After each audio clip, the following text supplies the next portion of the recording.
All right. Hi, everyone. Welcome back to the podcast.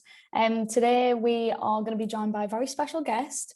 We have an Irish guest coming on the show today. I'm pretty sure he wants to talk about like the school system in Ireland and like the difference between like the south and the north of Ireland a little bit. But we'll see when he joins. I'm not quite sure what his plan is, but anyway, I'll let him in.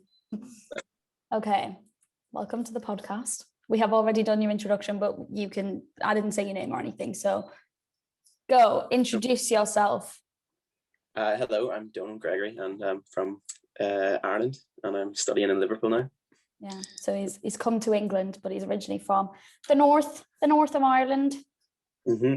Yeah, I think we always get, I don't know whether you got asked this, Liv, but I feel like when I was speaking to the students and stuff when I first came here and they were asking us about like accents and stuff, people were like, can you understand Irish and Welsh people? Like, can you understand them? And I was like, yes, they speak English. It's just a very different accent. But then there's sometimes you're like, what did I just say? Yeah, because sometimes you say things really weirdly. Like to show Liv, I've told Liv the story of the towel. Say the word towel. I just say towel. There's no sound there, right? Like that doesn't make sense. Yeah, that's a beautiful extended vowel there. I mean, I love it, but I can understand your confusion. It's just the fact you were like, can you pass the towel? And I was like, the what? The towel. Yeah, the towel. Sorry, there's no clarification here. I don't know what you want me to give you.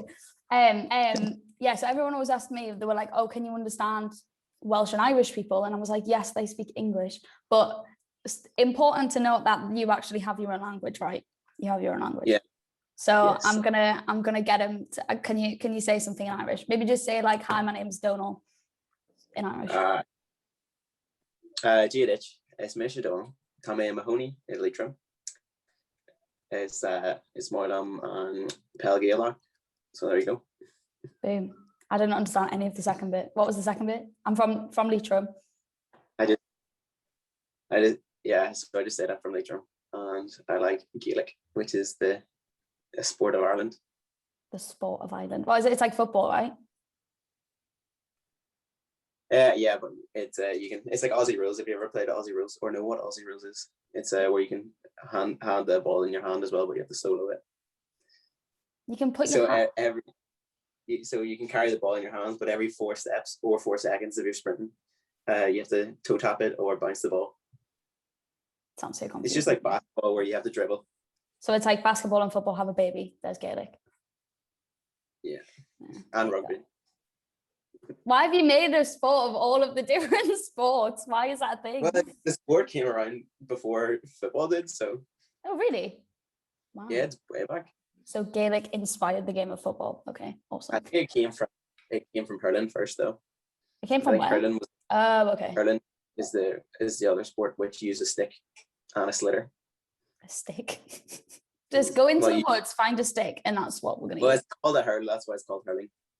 Wow, I've never heard of that before ever. All right.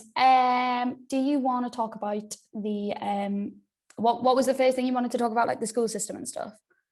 Yeah, because I know it's different even in England from mine as well. Well, talk a little bit about, because I mean, obviously we've talked about it before, and I've mentioned it to you, I think, Liv, but I also know that you really have no idea what it is, like a knee skull and stuff. Oh yeah, knee skull. Like explain the concept, because obviously, so in England we have like the standard. I think we talked about this in the university episode, right, Liv?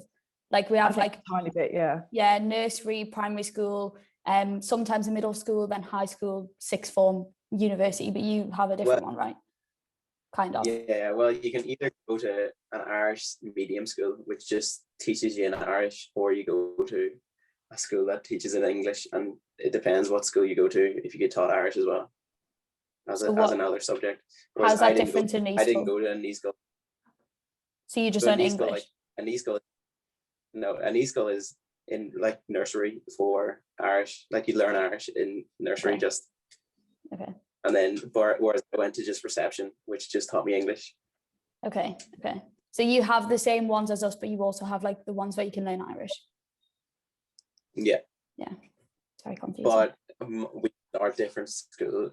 We have different years in school. I'm sure you start secondary school at a different time than us. Why? How old are you when you start secondary school? Like Well, we go up to year 7 in primary school and then go into year 8, but we don't call it year 1, 2, 3, and 4. And all Primary that. school We goes call up it to year 7. Yeah, we don't call it year 1s and all and year 2s. We call it P1, P2, P3, P4, P5, P6. It's primary 1, primary 2, primary 3. That's confusing. What is it? I was telling Liv about this the other day and I can't remember what you call it. You know, like when you talk about like when you were in like high school and stuff and you'll say like, oh, like year 8, year 9 or whatever. You don't say year 8 or year 9, do you? No, I say first year, second year, third year. Yeah. He was saying that and I was like, why? Because in England we would say like first year, second year, third year is like university. So anytime you'd be like in third year and I'm like, you're in second year. That's what it used to be like for our parents. Is it? My parents always say we have first, second year, third year, fourth year, etc. secondary school. Wow. Yeah, because you change your system because we didn't change our system. Like it's the same for driving over in Ireland.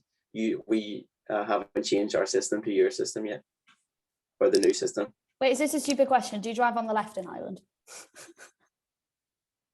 Yeah, we do. Okay. I was like, wait, what do you mean? What's different about the driving? What do you mean by system?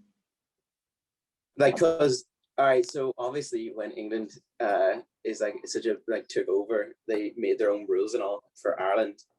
So then now there's a big complication because then you're like, no, we're not going to listen to Britain anymore.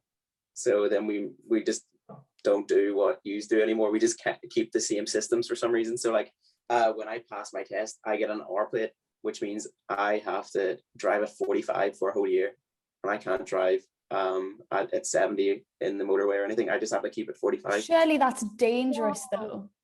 No, it's not, because you just keep to the left hand side.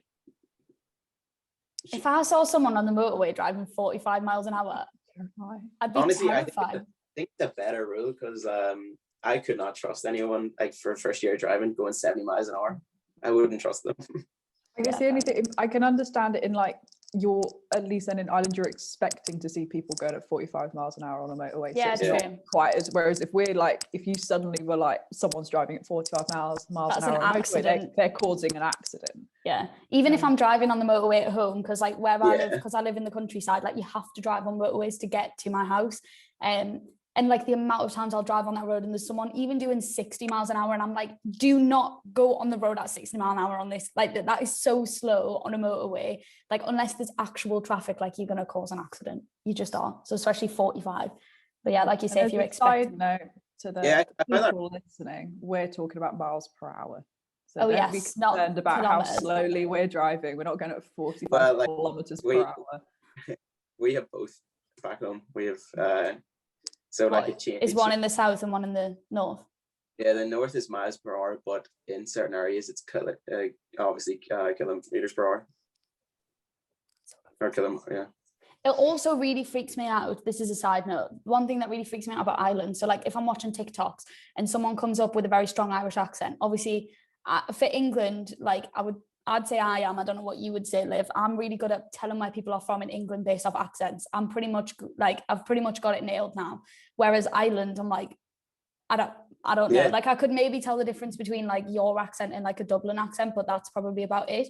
So when a TikTok comes up, I have no idea whereabouts in Ireland they're from. And they'll just go, like they'll be doing some sort of sketch and they'll be like, in Euro, it's such and such euros. And I'm like, why are they talking about euros? And I'm like, oh, forget that. In the south of Ireland, they use euros and not pounds. They use both back home in the north. But, and it really freaks me out. Yeah. Because I like associate euros with Europe. And I'm like, why are they in Europe? But like, it's confusing. Europe, but also England's in Europe. They just wanted to be their own thing and have pounds. True. Yeah. Very weird. Very weird. Would you say that... like, because other than like lead schools and stuff, would you say that like what else is different about the school system? We usually have like public schools and boarding schools or whatever. We just have two types of schools. You either have the secondary school or a grammar school where you have to do the transfer test in. What's a transfer test? Or the 11 plus, you might call it. You do a test at the end of P7 and you get a grade. And obviously the higher grade you get determines what school you get in. So like all the A's and B's go to grammar schools and anything lower you go to a secondary school or high school. Oh, so you don't get a choice on that. It depends on what grade you get. Yeah, it depends what grade you get. Oh, that's kind of cool. I don't think you can say that makes more sense, to be fair, because then it's like everyone does it. Everyone gets the opportunity to go to all the different. Yeah, and you don't even have to do it. You don't do it. You just go to a secondary school automatically. That makes sense. They're like, do your exam, or you're not welcome here. Go to the secondary school. I had to do a test to go to a grammar school, and then I went to an all boys one, because like all the grammar schools are obviously from Catholic origins, because the church came over, or no, the Pope came over and gave money to the community, and they all made their schools.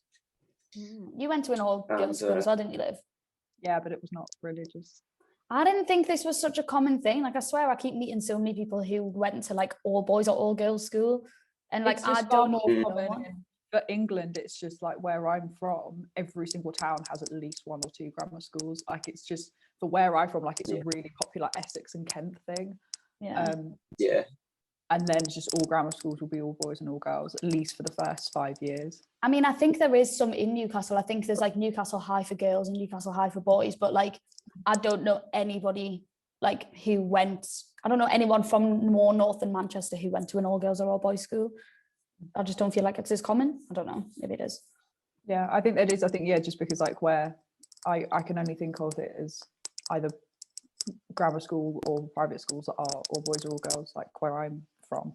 And because they're just like, because they're so common, like it's not a weird thing if someone went to an all boys or an all girls school, because like it's just like there's almost more grammar schools around than comprehensive schools. So it's not like seen as this, like it's not assumed that, oh, because you went to an all girls school that I went to a private school, because the likelihood is it was one of the numerous grammar schools that happened to be chilling in Essex and Kent. Yeah. Do you have to pay for grammar schools? You don't, do you? No. You know, well, back home you're like advised to, so like it's like a big influence thing. Oh, because is it seen as like giving back to the church kind of thing? Yeah, kind of. It's a big snobbery kind of thing. Like if you go to a grammar school, you're seen as a big snob. I think that's kind of similar to here. Well, because we don't have private schools or anything. It's just them 2 types of schools, and so if you go to a grammar school, you're seen. That's why I never really liked my grammar school, because it's just like you meet like people who are just really just love themselves and is all, so it doesn't really work well. I suppose, to be fair, in England it's like limited more, like people like that are typically like the private school kids whose like parents have paid, and it's like the whole stereotype of like your parents have paid for this and you don't even care about it, like you don't understand the value of what your education is and stuff. And I think this is one thing that like shocks some of the students here, because even like university here, I'm pretty sure is free for students, or they pay like an like absurdly low amount of money. And I remember there was one class I had where I was talking to some students and I said like, oh yeah, I'm already in like £27,000 debt, and by the time I leave uni it'll be like £45,000 £45,000 worth of debt, because it's like £9,000 a year. And honestly, the look on their faces, they were like, are you serious? And I was like, yeah. And that's not, because they were like, for the whole thing it's so cheap. Back home is cheaper as well though. Yeah, because on you like that's you quite interesting. You get what? You cut it's like out half the price to go to uni here. Is that like but is that like I wouldn't get that, would I? Like you would, but I wouldn't. No, you would get it as well. Really? Because I was going to say the same as like Scotland, but that's only for Scottish. No, we don't discriminate like that. We like if you go to school, or if you go to uni in the north, you get the same price. Like I come here and I have to pay the full price.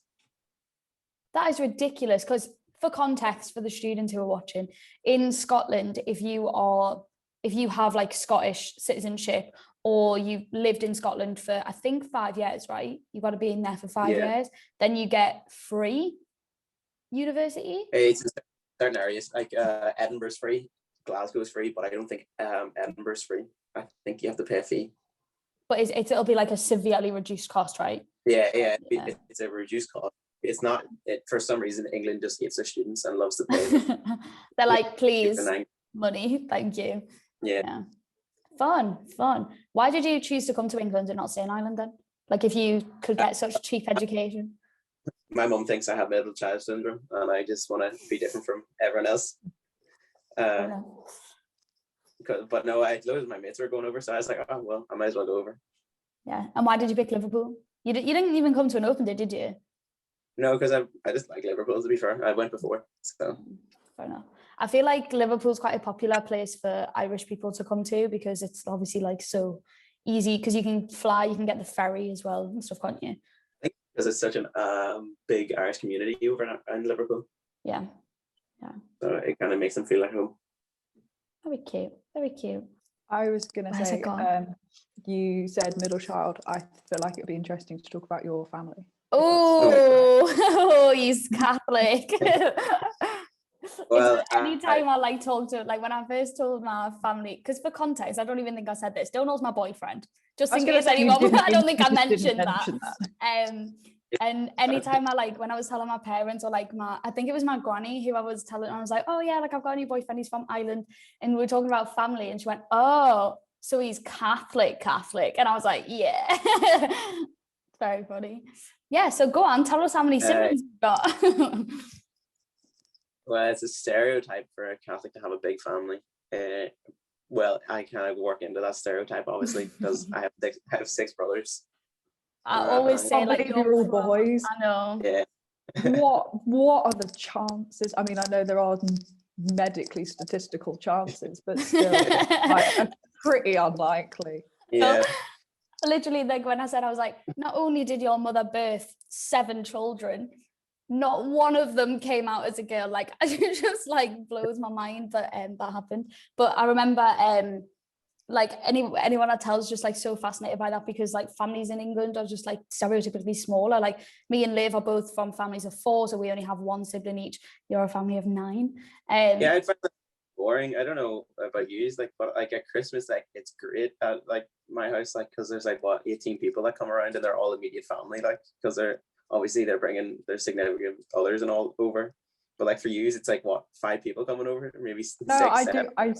I really do. Like, jealous is the wrong word, but like I really do like realize that would be a really like amazing family gathering to have. It's like it's a party without even inviting anybody else. You've just already automatically got a stereotypical house party size.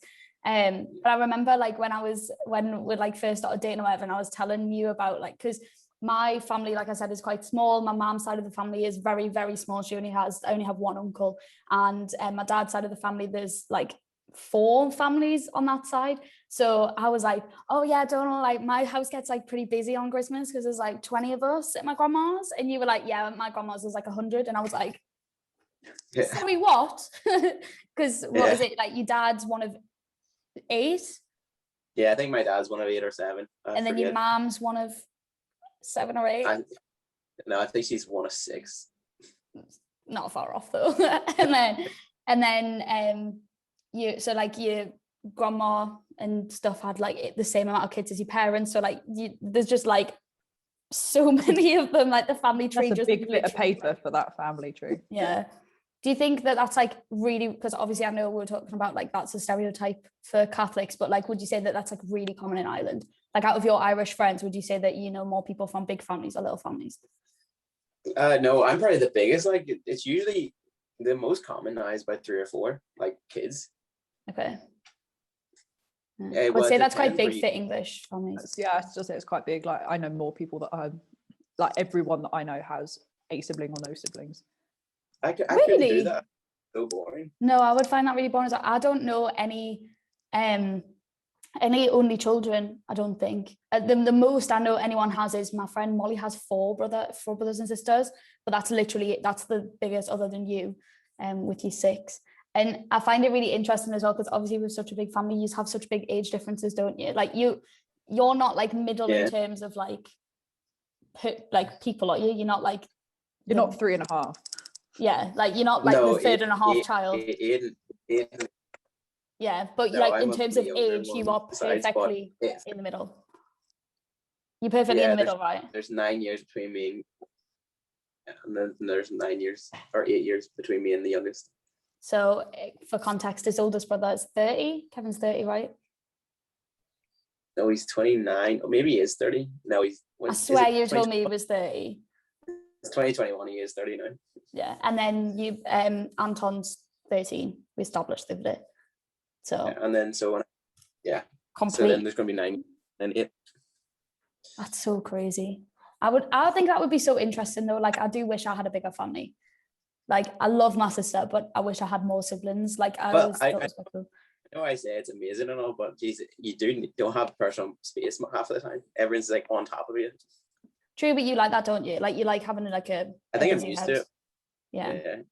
Yeah. And I find it really cool as well because you all have like such, I don't know, is Conor a traditional Irish name? I don't really know, but the majority of yous have like pretty like Irish sounding names. They all, it went like you can tell where the names went when we moved from Belfast to the countryside down more to the border, and that's a real like community thing, because like Kevin doesn't have a middle name, because if you had a middle name you'd be considered a Catholic, and then you wouldn't get a job as easily as a Protestant, because the Protestants own all the jobs because the English gave them the jobs. That's what it was worked like back in the day. But so all the Catholics just went to school, and now it's like changing now where all the Catholics are getting the jobs, and it's a big like divide now because they don't know what they're going to do, because the Protestants feel out of place and feel like they're taking their country away, even though it kind of was that in the first place. I literally was watching Liv's face there because you told me that the other day, because I was like, oh, like what, like, because your middle name is very, well, you've got your dad's middle name, but you've also got your middle name's Patrick as well, right? What was it, your communion? Because I got a confirmation name, which is a Catholic thing. Yeah. So, but like you told me that the other day, and I had the exact same reaction as Liv. I was like, what? That's mad. Yeah, so like they were like Kevin for the first one, and then Conor, and then Conor got a second middle name because like it was a few years later, and it kind of like died down a wee bit. It's not as bad because I think at that point that was when Catholics were outpopulating the Protestants. I suppose that's why I was good. Well, the big families would probably help with that. I think that's what it was. And then Declan, just like they're all so close together. Then it went to Aodhán with a very Irish name. But it's Irish not like how we would spell it in English. Like we would say what? Aidhan. Like it's not like that at all. And then we moved. Well, we were about to move, and then I got my name, obviously, which is very Irish. And then Fionntán got an Irish name. And then when we were in the countryside, obviously closer to the border, Anton just got Anton, and I got Rory as well as a middle name. But it's quite cool as well because, like we say, the spellings. So Aodhán is what? Aodha with an accent, which is called a fada, and an N. Yeah. And then yours is spelled completely not how you would think it's spelled. Domhnall. I don't know where that came from. But then it's obviously how you say it in Irish. Yeah, so, true. And then like Domh makes the do noise, and then obviously Nall is just Nall. Yeah, and then Fionntán is Fionntá with a fada N, right? Yeah. So Irish.